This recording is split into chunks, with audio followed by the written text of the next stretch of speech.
오늘 주시는 하나님의 말씀은 시편 69편 25절로 마지막 36절까지 말씀입니다. 할렐루야. 시편 69편 말씀은 예수 그리스도께서 이 지상에서 사역을 하시는데 마치 예수님이 이 땅에 오시기 전 약 1000년 전에 기록된 시편인데 그 1000년 후에 타임머신을 타고 가서 그 사람의 생애를 현장에서 비디오 카메라를 가지고 이렇게 쭉 촬영하는 것처럼 시편 69편은 예수 그리스도의 사역의 모습을 자세하고 상세하게 설명해 주고 있습니다. 만약에 성경 공부 시간이라든지 시간이 넉넉하면 사실은 시편 69편 한 구절 한 구절을 성경 전체를 통해서 입증하고 싶을 정도로, 그래서 신약과 어떻게 짝이 맺어지는가를 보여드리고 싶은 마음도 간절합니다. 어쨌든 이 시편 69편은 제가 제목을 정하기를 예수 그리스도의 지상사역 지침서라고 정했습니다. 자, 오늘은 마지막 부분으로 25절부터 보겠습니다. 우리 성경으로 보게 되면 저의 거처로 황폐하게 하시며 그 장막에 거하는 자가 없게 하소서. 이 말씀은 가롯 유다에 관한 예언의 말씀으로 베드로가 해석을 합니다. 그래서 초대교회에서 예수님이 승천하시고 마가의 다락방에서 예수님의 제자들 120명이 모여서 성령이 오실 때까지 그곳에서 전심을 다하여 기도하는 일에 힘썼습니다. 그래서 저들이 기도를 하는 가운데 12사도 가운데 골석이 되었던 가롯 유다의 자리에 대신해서 한 사람을 선출하여 집어넣기로 결의를 합니다. 그들이 그 한 사람을 뽑기 전에 베드로가 일어나서 하나님 말씀을 그들에게 전합니다. 그때 인용했던 것이 이 시편 69편 25절입니다. 시편 69편의 말씀의 흐름을 보면 구세주이신 예수께서 배반을 받으시고 그래서 죽임을 당하십니다. 그리고 그 예수님을 배반했던 하나님의 원수의 자리를 차지했던 자리를 다른 사람이 차지하게 해야 된다 하는 그런 그 말씀을 시편 69편과 시편 109편의 말씀을 인용하여서 사도행전에서 설교를 하는 것을 볼 수 있습니다. 그때 먼저 인용했던 구절이 바로 이 25절입니다. 저희 거처로 황폐케 하시며 그 장막에 거하는 자가 없게 하소서. 이걸 원문으로 보면 이렇습니다. 그들의 성각휘로 폐허가 되게 하시고 그들의 텐트들에는 아무도 사는 자가 없게 하소서. 이 성각휘라는 것은 뭐냐면 아마 낯서실 거예요. 성곽휘가 뭐냐. 성을 보면 쭉 이렇게 성이 쌓여져 있고 그 위에 이렇게 삐쭉삐쭉 이렇게 튀어나왔죠. 거기에 구멍이 뚫어져 가지고 옛날 같으면 거기서 이렇게 화살도 쏠 수 있고 창도 접어 던질 수도 있고 또 총도 쏠 수 있게끔 되어 있는 그 성곽에 이렇게 삐쭉삐쭉 올라와 있는 부분, 그걸 이제 성각휘라고 해요. 그래서 이것을 성곽휘라고도 하고 우리 성경에는 거기는 뭐 거처라고 표현을 했는데 사는 집이 아니라 군사가 성 위에 올라가서 그 성을 지키려고 그 성곽휘 뒤에 몸을 숨기면서 적들과 이렇게 대치를 하는 거거든요.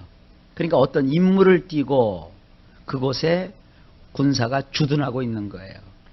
그러니까 예수님의 제자로 치면은 사도들이 그 원수된 사탄과 싸우기 위해서 성곽휘에서 이렇게 지키고 있었는데 그 사람이 성을 지키기는커녕 성의 주인이 되신 예수님을 배반해 버렸다고요. 나중에 우리는 알죠. 가롯 유다가 그 앞절에 보면 24절에 주님의 분노가 그에게 임해가지고 그가 목매달아 죽지 않습니까? 그래가지고는 그 가롯 유다가 목을 매서 죽고 얼마나 높은 곳에 목을 매달았는지 거기서 뚝 떨어져요. 죽은 다음에 떨어져 갖고는 머리가 곤두박질 쳐지고 그리고 그 떨어진 충격으로 이 배가 터져버려요. 그래서 그 창자가 탁 튀어나와 버려요. 그러니까 뭐 온통 그가 떨어진 그 땅이 피밭이 돼버리고 말죠.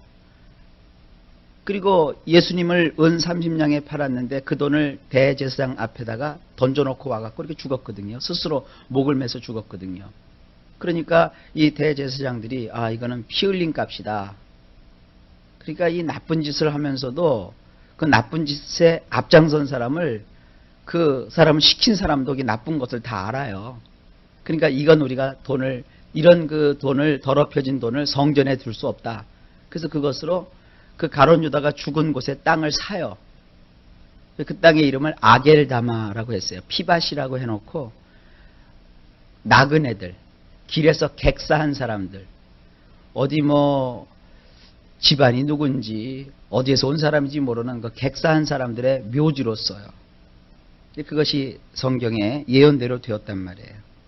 그러니까 그 가룟 유다의 자리를 아무도 이제 탐하지 않게 하고 또 그것이 텅 비게 하고 뭐 이제 그런 내용들을 여기서 연상할 수 있습니다. 어쨌든 이 가룟 유다의 자리를 황폐케 하셨어요. 폐허가 되게 하셨어요. 그리고 그들의 텐트에는 아무도 사는 자가 없게 하소서. 그러니까 가룟 유다가 죽은 그 자리는 사람이 사는 곳이 아니라 죽은 사람들을 갖다가 묻어두는 묘지가 돼버리고 말았어요. 이런 것들을 여기서 보여주고 있는 것이죠. 26절입니다. 대저 저희가 주의 치신 자를 핍박하며 주께서 상쾌하신 자의 슬픔을 말하였사오니. 우리 성경에는 원문이 죽어있는 아주 중요한 단어 하나를 놓치고 있어요. 원문을 보면 이렇습니다. 왜냐하면 당신이 상하게 하신 당신을 그들이 핍박하였기 때문입니다. 그들은 당신이 찌르신 자들이 겪는 고통에 대하여 말하고 다니나이다. 자, 여기서 이 당신이 상하게 하신 당신을, 당신이라는 표현이 두 번 나오는데 아주 그 해석하기가 어렵게 되어 있어요. 당신이 상하게 하신 당신. 구약의 백성들은 이게 무슨 말인지 몰라요. 그러나 우리는 알아요. 왜냐하면 하나님은 삼위일체시잖아요. 그러니까 하나님 아버지도 당신이시고 또 동시에 함께 하시는 예수님도 당신이시잖아요. 그러니까 성부, 성자, 성령 하나님이 삼위일체 하나님이시니까 당신께서, 다시 말해서 성부 하나님께서 상하게 하신 당신, 그건 누구예요? 성부 하나님께서 고통 가운데 있게 하신 바로 성자 예수님을 가르치는 거죠. 그래서 바로 예수님을 핍박하였기 때문입니다. 가룟 유다가 예수님을 핍박했단 말이에요. 가룟 유다가 무고히 예수님을 배반했단 말이에요. 그러니까 그의 거처로 황폐케 하고 또 아무도 거기에 거하지 못하게 하셨다는 것이죠. 그리고 그들은 당신이 찌르신 자들이 겪는 고통에 대하여서 말하나이다. 예수님이 고통을 받으실 때 밑에서 얼마나 사람들이 낄낄거렸어요. 여러분, 어떤 사람이 아주 처참하게 그것도 선한 분이 고통을 받으면 그걸 막 안타까워해야 되고 불쌍히 봐야 되잖아요. 그런데 예수님의 십자가 앞에서 사람들이 얼마나 조롱을 했습니까? 네가 하나님의 아들이냐? 내가 그럴 줄 알았다. 사람이요, 여러분 정말 하나님의 은혜를 깊이 경험해 보려면 한 번쯤은 한번 망해보는 것도 괜찮아요. 사람을 그렇게 하나님보다 좋아하는 사람들은 한 번씩은 다 망해봐야 돼요. 제가 저주를 하는 게 아니라 진상을 좀 알아야 되는 거예요. 사람은요, 적당히 좋아하시면 돼요. 하나님보다 사람을 더 사랑하시면 안 돼요. 하나님보다 사람을 더 좋아하시면 안 돼요. 그저 하나님을 의지해야 돼요. 여러분, 사람 좋아해가지고 돌아오는 게 잘해줄 것 같죠? 여러분 그렇게 생각하시죠? 아, 저 사람 내가 잘해주면 나중에 저 사람이 나한테 뭔가 좋게 잘해줄 거야. 천만의 말씀, 만만의 공덕이에요.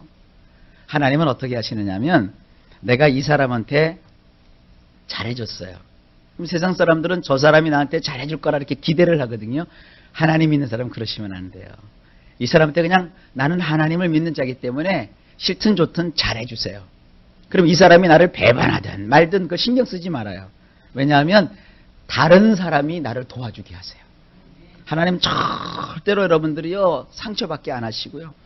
어떤 분들 그러죠. 야, 너 세상 그렇게 마음만 착하다고 세상 큰일 났다. 마음 착해서 마음 착한 사람 세상 살면서 손해만 봐. 천만의 말씀이요. 하나님을 믿는 사람은 어쨌든 선하게 사셔야 돼요. 악을 악으로 갚지 마세요. 그 사람이 나를 배반하고 나에게 상처를 줄지라도 하나님은 반드시 다른 사람을 통해서 나에게 은혜를 주시고 능력을 주세요. 그거는 교회에서도 그런 간증들이 많아요. 자, 우리가 나가서 복음을 전하고 전도를 하잖아요. 전도를 열심히 하면 그 사람이 꼭 우리 교회를 나와야 된다. 여러분 그것도 너무 그렇게 생각하지 마세요. 교회가 전도를 열심히 하고 복음을 여러분이 전하면 참 신기해요. 내가 전하지도 않았는데 어떤 사람들이 와요. 그러니까 교회가 전도하는 교회가 되면 내가 가서 꼭 데리고 나오지 않아도 다른 사람들을 통해서도 하나님이 채워주시는 거예요. 그러니까 이게 참 기가 막힌 거예요. 여러분 그러니까 사람 너무 좋아하지 마세요. 하나님만을 의지하고 하나님만을 바라보세요. 예수님이 그렇게 잘해 주었건만 저 사람들은 그 고통을 받으시는 예수님을 말거리 삼아가지고 말을 하고 다녔단 말이에요. 자, 하나님 그냥 두지 않으시죠? 27절 저희 죄악의 죄악을 더 정하사 주의 의에 들어오지 못하게 하소서. 원문을 보면 그렇습니다. 그들의 죄악에 죄악을 더하소서. 그들이 당신의 의로움에 들어오지 못하게 하소서. 예, 그렇게 고통받는 사람을 외면하고 주님을 배반하는 일에 앞장서고 주님의 당하신 그 십자가 고난의 의미가 무언지를 모르고 늘 등 돌리고 사는 사람, 그들의 죄악에 죄악을 더하시고 그들을 하나님의 의로움을 경험하지 못하게 하신다는 거예요. 그러니까 이 성경엔 그런 말이 있죠. 들을 귀 있는 자는 들어라. 들을 귀 있는 자는 들어라. 있는 자에게는 더 주시고 없는 자는 그 있는 것까지도 다 빼앗아서 오히려 있는 자에게 다 주시겠다 그랬어요. 그러니까 우리는 신실하게 하나님만을 바라보셔야 됩니다. 28절 저희를 생명책에서 도말하사 의인과 함께 기록되지 말게 하소서. 28절 원문도 마찬가지입니다. 그들을 생명의 책에서 지워버리소서. 의로운 자들과 함께 그들을 기록되게 마옵소서. 29절입니다. 오직 나는 가난하고 슬프오니 하나님이여 주의 구원으로 나를 높이소서. 원문은 이렇게 되어 있습니다. 나는 가난하고 고통스럽사오니 엘로힘이시여 당신의 구원으로 나를 높이 세워주소서. 이것이 빌립보서에 보면 그러죠. 십자가로 말미암아 예수님이 죽으셨는데 그 낮아지신 예수님을 하나님이 지극히 높여 모든 무릎을 주님 앞에 꿇게 하시고 만물을 그 발 아래 복종하게 하셨느니라 그랬어요. 그러니까 주님은 한때 십자가에서 고통을 겪으시지만 결국 그 고통으로 인해서 어떻게 되세요? 가장 높은 분이 되시는 거예요. 이것을 여기서 말씀하고 있는 것이고요. 30절에 내가 노래로 하나님의 이름을 찬송하며 감사함으로 하나님을 광대하시다 하리니 원문은 이렇게 되어 있습니다. 나는 노래로 엘로힘의 이름을 찬양할 것이며 감사를 드림으로 그분을 크게 찬미할 것이니이다. 결국은 주님의 고통과 주님의 죽으심은 우리의 찬송이 되는 거예요. 주님이 십자가에서 고통을 겪으셨기 때문에 이제 우리는 고통에서 건짐을 받았고 그래서 하나님 앞에 구원을 인하여 찬양하고 찬미하게 되는 것이죠. 31절 이것이 소 곧 뿔과 굽이 있는 황소를 드림보다 여호와를 더욱 기쁘시게 함이 될 것이라.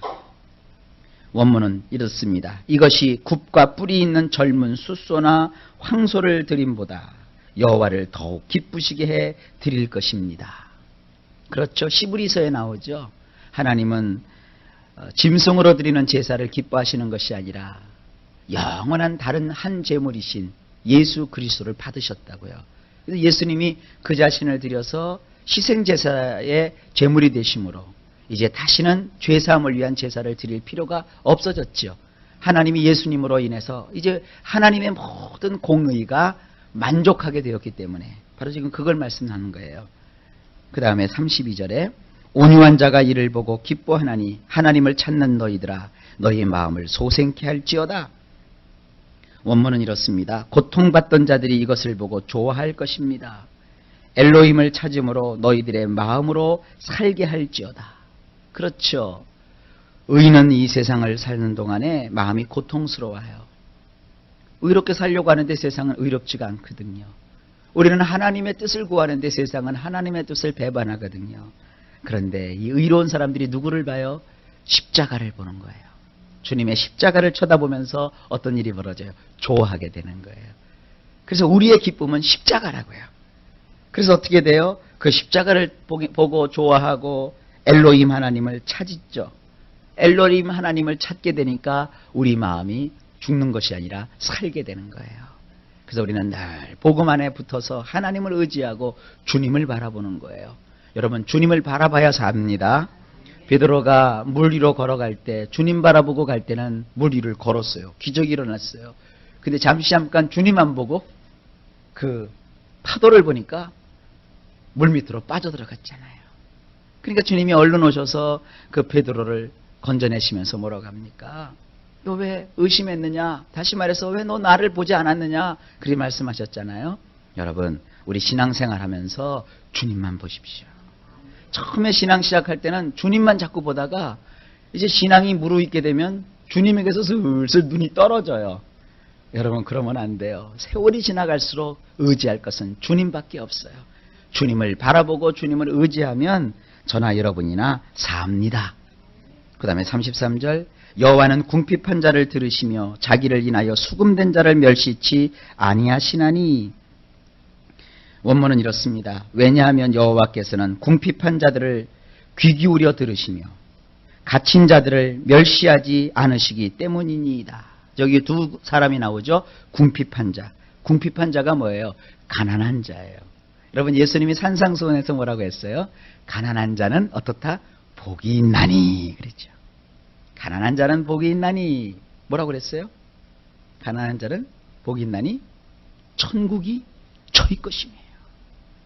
뭐에 가난합니까? 의에 줄이고. 우리는 목마른 자들이에요.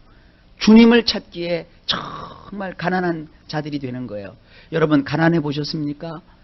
가난한다는 게 뭐예요? 없는 거예요. 먹고 싶은데 먹을 것이 없고, 사고 싶은데 살 돈이 없고, 누리고 싶은데 누릴 수가 없는 거예요. 이게 가난한 거죠. 그러니까 얼마나 가난한 사람들은 무슨 소원을 갖고 있어요? 이 가난에서 빨리 벗어나야 되는데, 그게 얼마나 절실합니까? 우리가 영적으로 가난하다는 게 뭐예요? 주님 한 분만 막 찾고 찾는 거예요. 바로 그겁니다. 그렇게 주님을 찾는 가난한 사람을 하나님은 어떻게 해요? 귀를 기울여서 그들의 소리를 들으신다는 거예요. 바로 우리죠. 하나님을 찾는 우리를 하나님은 귀 기울여 들으시는 거예요. 어째서 그렇게 하나님이 들으십니까? 예수님이 십자가에서 죽으심으로 우리를 건져주셨기 때문에 이제 그 예수님의 피공로로 구원받은 우리들을 하나님은 귀 기울여 우리의 한숨을 들으시는 거예요. 그 다음에 갇힌 자. 이 갇힌 자는 뭡니까? 우리는 모두가 죄의 포로가 된 자들이에요. 죄에 갇혀서 헤어나오질 못했던 자들이에요. 그런데 하나님은 그 가난한 자를 어떻게, 그 가난하고 갇힌 자를 어떻게 합니까? 멸시치 않으세요. 우리는 죄라고 하는 감옥에 갇힌 자들입니다. 이걸 이제 바울의 표현으로 하면은 율법이라는 감옥에 우리는 갇혀서 옥살이를 하고 있었어요. 근데 하나님이 마치 옥바라지를 하는 어떤 사람처럼 불쌍히 우리를 보시고 찾아오셔서 우리를 거기서 꺼내주신 거예요. 이 죄의 감옥에서 우리 하나님께서 우리를 꺼내주셨는데 어떻게 꺼내주신 거예요? 독생자 예수님을 보내셔서 그분이 대신 나의 죄를 지시고 죽으시고 부활하심으로 나를 이 옥에서 끄집어내 주신 거예요. 그러니까 우리는 옥에서 억울한 옥살이를 한 거죠. 사실 마귀에게 속아가지고 사람이 옥살이를 해도 말이죠. 지금은 자기 죄 때문에 옥살이를 하죠. 사실 그렇게 억울하게 옥살이하는 사람은 지금은 없다고 봐야죠. 그러나 우리 일제시대 때 보세요. 애국지사들이 다 옥살이를 했잖아요. 그 얼마나 억울해요. 얼마나 억울해요. 나라가 해방되니까 그 사람들이 이제 옥에서 나와서 뭐가 돼요? 영웅이 되는 거죠. 똑같습니다. 우리는 마귀에게 속아서 마귀 때문에 죄에 옥살이를 했다고요. 근데 우리 하나님께서 우리를 불쌍히 여기셔서 우리를 그 옥에서 다 끄집어내 주신 거예요. 바로 예수님의 십자가가 우리를 죄의 감옥에서 끄집어 내신 겁니다. 바로 이거를 여기서 말씀하고 있는 것이에요. 그러니까 이제 어떤 일이 벌어져야 돼요? 34절이죠. 천지가 그를 찬송할 것이요 바다와 그 중에 모든 동물도 그리할지로다. 하늘들과 땅이요 바다들과 그 가운데 모든 동물들아 그분을 찬양할지어다. 그 우리나라 광복절 노래를 보게 되면 그런 게 있죠. 하늘도 좋아했고 땅도 좋아했고 온 세상이 막 좋아서 기뻐 뛰었다. 어떻게 하늘이 뛰고 땅이 좋아하고 만물이 뛰겠어요. 그게 시적인 표현이죠. 이렇게 해방을 당하고 그리고 우리가 자유하게 되었으니까 온통 온 세상이 이렇게 기뻐하게 된다는 것이죠. 여러분, 우리의 구원은 천지가 진동할 정도로 좋은 거예요. 기쁜 거예요. 주님이 이걸 위해서 십자가에서 그 모진 고통을 받으신 겁니다. 35절. 하나님이 시온을 구원하시고 유다 성읍들을 건설하시리니 무리가 거기 거하여 소유를 삼으리로다. 원문을 보면 이렇게 되어 있습니다. 왜냐하면 엘로힘께서 시온을 구원하실 것이기 때문입니다. 유다의 도시들이 건설될 것이며 사람들이 거기에 거주하며 소유로 삼게 될 것입니다. 보세요. 감옥에 갇혀갖고 아무것도 못했잖아요. 근데 하나님이 그를 해방시켜 주셨어요. 그러니까 그들이 어떻게 돼요? 그 잃어버렸던 땅을 되찾았고 그 성을 되찾았기 때문에 다시 그 도시가 건설이 되는 거예요. 사람이 떠나겠던 그 자리에 사람들이 다시 와서 거주하며 그리고 그것을 소유로 삼게 된다는 거예요. 이게 뭡니까? 회복이에요. 예수를 믿으면 그 십자가를 붙들면 우리의 삶에 뭐가 나타나느냐? 회복이 나타나는 거예요. 하나님과 관계가 회복되면 예수님을 믿으면 우리의 무너졌던 도성이 다시 일어서게 되는 거예요. 여러분, 여러분의 삶이 다시 일어납니다. 여러분이 회복됩니다. 마음이 회복되고 인생이 회복되고 가정이 회복되고 모든 범사가 회복되는 거예요. 예수님 안에서. 그러니까 여러분이 십자가를 바라보고 그 십자가를 붙다 보면 그 십자가의 주인공이 되시는 예수님을 우리가 마음에 모시면 우리의 모든 삶에 하나님과 회복되고 하나님과 회복되면 어떻게 되는 거예요? 사람과의 관계도 회복되는 것이고 그리고 어떤 일이 벌어져요? 사람과의 관계가 회복되니까 모든 일이 형통하게 되는 거예요. 그래서 옛날에 부흥 강사들이 이렇게 얘기해요. 신통, 그 다음에 인통, 물통, 그 다음에 방통 그랬어요. 하나님과 통하면 신통, 그 다음에 인통이 되고 인통은 사람과 통하게 되고 그 다음에 물통, 물질과 통하게 되고 사실 방통이 아니라 형통인데 형통하게 되는 거예요. 그 방통은 뭐냐면 동네방네 다 이제 잘 되는 소문이 나는 거예요. 기억하세요. 신통, 인통, 물통, 방통, 형통. 얼마나 좋아요. 예수님이 그렇게 해주시는 거예요. 마지막 36절. 그 종들의 후손이 또한 이를 상속하고 그 이름을 사랑하는 자가 그 중에 거하리로다. 어떤 사람에게 이런 일이 벌어지느냐, 이런 회복이 벌어지느냐. 원문을 보면 이렇습니다. 그분의 종들의 후손들이 그것을 상속할 것이며 그분의 이름을 사랑하는 자들이 거기에 거주하게 될 것입니다. 주님이 우리에게 복을 주시면 나만 복받고 끝나는 게 아닙니다. 하나님의 종이 되면 우리가 하나님의 다 종들이잖아요. 어떤 분은 목사님만 하나님의 종인 줄 알아요. 아니에요. 우리 모두 하나님의 종이에요. 신약시대는요. 그 우리 하나님의 종들의 후손들이 하나님이 주신 그 좋은 것을 회복하게 된 것을 다 상속하게 되고 그리고 그분의 이름을 사랑하는 자들이 거기에 거주하게 되는 거예요. 얼마나 아름답습니까?